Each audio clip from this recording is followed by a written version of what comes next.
बांग्लादेश फेरिबे कि हसीना प्रत्यार्पण करिबो कि भारत। बांग्लादेशर पूर्वतन प्रधानमंत्री शेख हसीना विरोध में हिंसात्मक मामलें स्वतंत्र ट्रिब्यूनाल मृत्युदंड देइथिले। पूर्वर बांग्लादेश एक कोर्ट तांको पलातक घोषणा करथिले, किंतु हसीना वर्तमान भारतर शरण में अछंती। एबे हसीना को प्रत्यार्पण पई बांग्लादेश परे आरंभ होईछि चर्चा वितर्क।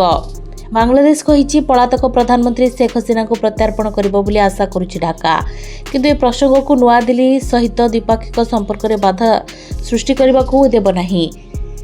बांग्लादेश मध्यवर्तीकालीन सरकार को वैदेशिक व्यापार परामर्शदाता मोहम्मद तौहीद हुसैन गणमाध्यम प्रतिनिधि कथबार्ता समय विवृत्ति देइछन्ति।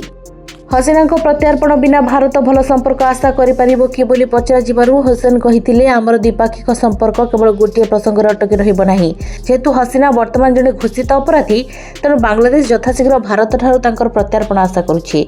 गत वर्ष हसीना विरोध में हिंसात्मक छात्र नेतृत्व में प्रतिवाद आरंभ होइतिला, जेउथिरे अनेक प्रदर्शनकारी मृत्यु होइतिला, अनेक पुलिस आहत होइतिले। 5 अगस्त 2024 हसीना सरकार भांगिथिला। यापर हसीना पलायन करी भारत में आश्रय नेथिले। चलित वर्ष नवेम्बर 17 तारिख में एक स्वतंत्र ट्रिब्यूनाल पूर्वतन प्रधानमंत्री को तांको अनुपस्थिति में मृत्युदंड देइथिले। पूर्व बांग्लादेश एक कोर्ट तांको पलातक घोषणा करथिला। Bureau report Dinalipi live. Dinalipi live को एबे ही लाइक शेयर सब्सक्राइब करंतु।